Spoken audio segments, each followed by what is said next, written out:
स्वागत है आप सभी का फिर से एक नए वीडियो में। दोस्तों, इस वीडियो में हम बात करेंगे teaching learning environment in school विषय के ऊपर। यह एक ऐसा विषय है जो कि किसी भी शिक्षक पात्रता परीक्षा में आप बैठने जा रहे हैं या किसी भी स्टेट के बीएड प्रवेश परीक्षा में बैठने जा रहे हैं बीएड में एडमिशन के लिए, तो आपके लिए यह वीडियो काफ़ी महत्वपूर्ण होने वाला है। चूँकि आप सभी को पता है कि बिहार बीएड प्रवेश परीक्षा जो कि होने वाला है, इसी के बेस पर मैं आप लोगों के लिए वीडियो लेकर आया हूं। और यह वीडियो आपको सीटेट में भी काम देगा, एस्टेट में भी काम देगा, और यह बीएड सीईटी यानी कि कंबाइंड एंट्रेंस टेस्ट के लिए तो बनाया ही गया है। तो इस वीडियो में आप लास्ट तक बने रहिएगा और एक एक क्वेश्चन को आप समझने का प्रयास कीजिएगा। जब आप एक क्वेश्चन समझ लेते हैं तो उससे आपका 10 से 12 क्वेश्चन आराम से सॉल्व हो जाता है। तो ऐसा नहीं कि आप एक क्वेश्चन सीखें, एक क्वेश्चन सीखने से आपका बहुत सारा क्वेश्चन सॉल्व हो जाता है। तो इसलिए आप वीडियो में लास्ट तक बने रहिए और वीडियो को ज़्यादा से ज़्यादा शेयर कर दीजिए और लास्ट तक देखने के बाद वीडियो को लाइक कर दीजिएगा। और हाँ, चैनल पर यदि पहली बार आए हैं तो अभी जो आपको चैनल जो वीडियो देख रहे हैं उसके नीचे मैथ लर्नर्स 2020 लिखा हुआ दिख रहा होगा, उसके बगल में सब्सक्राइब बटन दिख रहा होगा, उसको दबा के इस चैनल को सब्सक्राइब कर लें और बेल आइकन दबा दें ताकि आपको हर एक नोटिफिकेशन सबसे पहले मिलता रहे। तो हम ज़्यादा देर नहीं करेंगे, ज़्यादा बात को विस्तार नहीं करेंगे, हम चलते हैं सीधे क्वेश्चन की तरफ। और ये रहा आपके स्क्रीन पे पहला क्वेश्चन दिख रहा होगा, जो कि पहला क्वेश्चन है teaching learning environment in school का पहला क्वेश्चन। एक प्रभावशाली, देखिए, एक प्रभावशाली शिक्षक बनने के लिए शिक्षक को प्रयोग करना चाहिए। देखिए, एक प्रभावशाली शिक्षक जो यानी कि अट्रैक्टिव टीचर जो होते हैं उनको क्या प्रयोग करना चाहिए? तो पाठ्य पुस्तक विधि का, व्याख्यान विधि का या विभिन्न नवाचारी विधियों का। तो देखिए, इसमें पाठ्य पुस्तक विधि भी है, व्याख्यान विधि भी है, सारे चीज़ आप उपयोग कर सकते हैं। लेकिन ये हो गया नॉर्मली, यानी कि आप जनरली टीचर की बात करेंगे तो ये जनरल टीचर हो गया। लेकिन आप अगर प्रभावशाली शिक्षक बनना चाहते हैं तो आपको ऑप्शन सी यूज करना होगा, यानी नवाचारी विधियों, यानी नए नए मेथड को लाना होगा अपने स्टूडेंट के बीच, तभी आप अट्रैक्टिव टीचर बन पाएंगे। तो आप समझ गए होंगे कि आपका जो आंसर होगा ऑप्शन सी होगा। आइए नेक्स्ट क्वेश्चन की तरफ चलते हैं। नेक्स्ट क्वेश्चन है मेरा, यदि आप कक्षा में पढ़ा रहे हों और एक विद्यार्थी अचानक प्रश्न पूछने लगे तो आप क्या करेंगे? यदि आप कक्षा में पढ़ा रहे हैं और आपका स्टूडेंट आपसे प्रश्न पूछना शुरू कर देता है बीच में ही, तो आप क्या करेंगे? तो देखिए, आपके सामने ये 4 ऑप्शन दिख रहा होगा। प्रश्न का उत्तर देंगे, स्वयं उत्तर खोजने के लिए प्रोत्साहित करेंगे, बीच में बाधित करने के लिए नाराज होंगे। देखिए, नाराज तो नहीं होना है, बीच में बाधित होने के लिए नाराज नहीं होना है, प्रश्न का उत्तर देंगे उसको। प्रश्न का उत्तर देंगे, यही आपका सही उत्तर होगा। प्रश्न का उत्तर इसलिए देंगे ताकि बच्चे अपने प्रश्न का उत्तर सुन के संतुष्ट हो जाएं और आप जो पाठ पढ़ा रहे हैं उसमें वो इंटरेस्ट लें।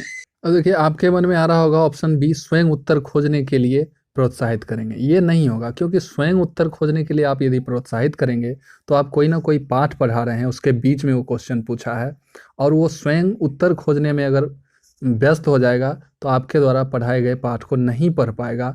इसलिए आपका सही उत्तर हर हाल में यही होगा, ऑप्शन ए, प्रश्न का उत्तर दे देंगे।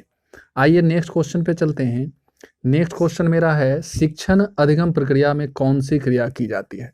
देखिए, एक फॉर्मूला आता है सुबो पली, सुबो पली। तो सु से सुनना, बो से बोलना, पौ से पढ़ना, ली से लिखना। तो देखिए, ये भी आपका उत्तर सब कुछ मिल रहा है, लिखना, पढ़ना, बोलना, सुनना, यानी कि आपका जो सही उत्तर होगा वो होगा ऑप्शन डी। नेक्स्ट क्वेश्चन है, अपने विद्यार्थियों में साथ मिलकर सीखने की भावना का विकास करने के लिए आप क्या करेंगे? अपने विद्यार्थियों में साथ मिलकर सीखने की भावना का विकास आप तभी कर पाएंगे। देखिए, छोटे अध्ययन समूह का गठन करेंगे, छोटे छोटे अध्ययन समूह बना देंगे, विद्यार्थियों को परस्पर सहायता हेतु प्रेरित करेंगे, बिल्कुल, और समय समय पर समूह रचना में परिवर्तन करेंगे। यानी कि जो समूह आप बनाए हैं उसका 2 स्टूडेंट इस समूह में, फिर मतलब चेंजिंग करते रहेंगे समूह से। तो इस तरह से क्या होगा कि उनमें सीखने की भावना का विकास होगा, यानी कि उपयुक्त सभी आपका आंसर हो जाएगा। आइए नेक्स्ट क्वेश्चन पे। नेक्स्ट क्वेश्चन है, एक शिक्षक के रूप में आपके अंदर क्षमता होनी चाहिए। देखिए, एक शिक्षक के रूप में आपके अंदर जो क्षमता होनी चाहिए वो होनी चाहिए व्यक्तिगत विभिन्नताओं को पहचानने की, क्योंकि आपके स्टूडेंट अलग अलग ढंग से सीखने वाले अलग अलग प्रकार के होंगे। कोई मेधावी होंगे तो कोई उनसे कम होंगे, कोई हो सकता है कि अच्छा स्टूडेंट नहीं हो पढ़ने में।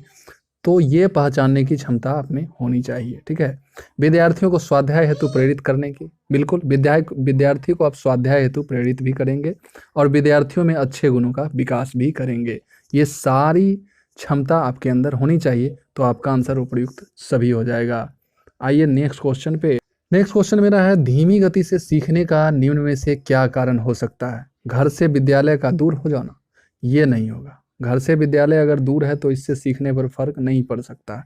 मूलभूत ज्ञान का अभाव, ये सही है, क्योंकि मूलभूत ज्ञान के अभाव के कारण ही सीखने की गति धीमी और तीव्र हो सकती है। और सीमित मित्रों का होना ये भी नहीं हो सकता। किसी के पास मित्र कम है तो इसका मतलब ये थोड़े है वो धीमा सीखना या तेज सीखना शुरू कर देगा, ऐसा नहीं। इसलिए आपका ऑप्शन जो है, ऑप्शन बी आपका सही उत्तर हो जाएगा। नेक्स्ट क्वेश्चन है, एक शिक्षक को कक्षा में विद्यार्थियों को इस तरह व्यवस्थित करना चाहिए कि विद्यार्थी एक दूसरे के निकट हो, ये कोई बात नहीं हुई। विद्यार्थी एक दूसरे से अलग दूर हो, ये भी नहीं।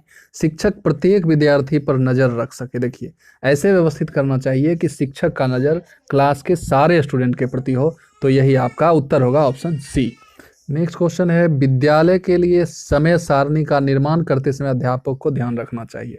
देखिए, विद्यालय का जब आप रूटीन तैयार कर रहे हैं तो आपको क्या क्या ध्यान रखना चाहिए?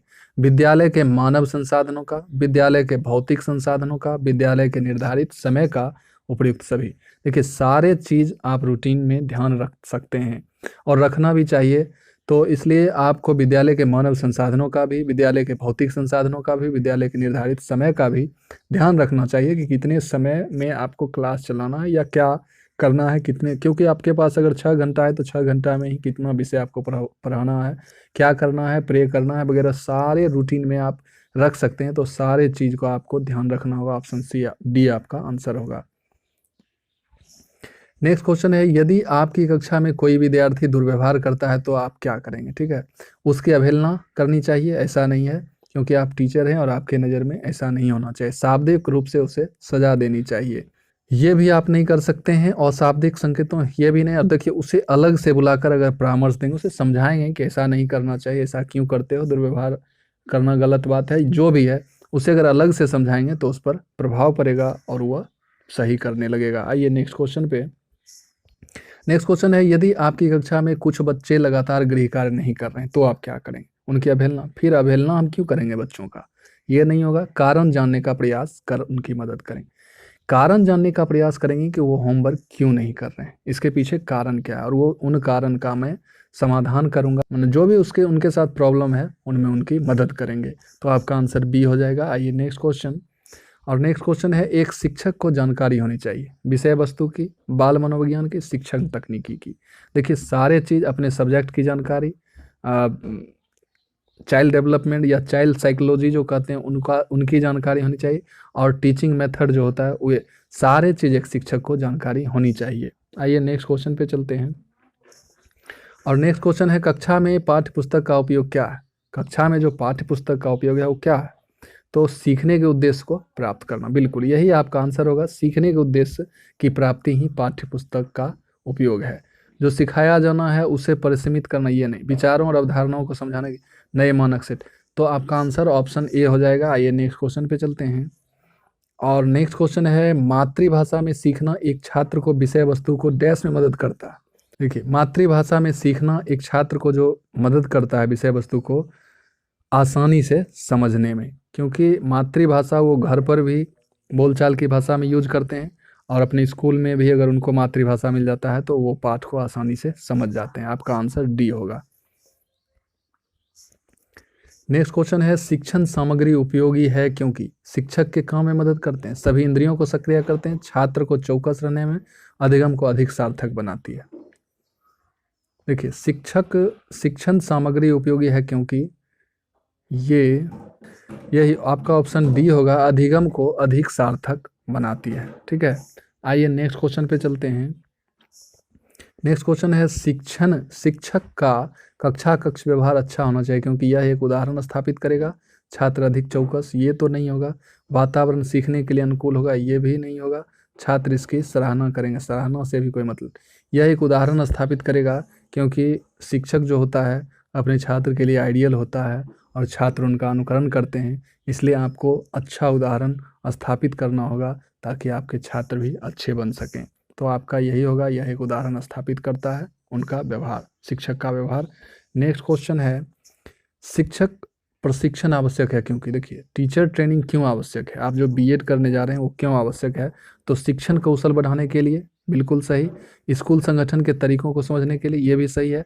और विषय ज्ञान को बढ़ाने के लिए, नहीं कि सभी आपका उपयुक्त सभी आंसर हो जाएगा। आइए नेक्स्ट क्वेश्चन पे। और नेक्स्ट और लास्ट क्वेश्चन है डैश के अध्ययन से छात्रों के प्रयोग और विश्लेषण को क्षमता में सुधार होता है। देखिए इतिहास आप सीधे पढ़ लीजिएगा, गणित भी आप मैथ वगैरह बना लीजिएगा, भाषा भी वही है। लेकिन विज्ञान जो है उसमें आपको प्रयोग भी मिलेगा और विश्लेषण भी मिलेगा। तो आपका आंसर हो जाएगा ऑप्शन डी, यानी कि विज्ञान। तो यह वीडियो आपको कैसा लगा ज़रूर बताइएगा कमेंट करके, और चैनल को सब्सक्राइब करके जाइएगा, लाइक कर लीजिएगा और वीडियो को शेयर कर दीजिएगा अपने दोस्तों के बीच। धन्यवाद।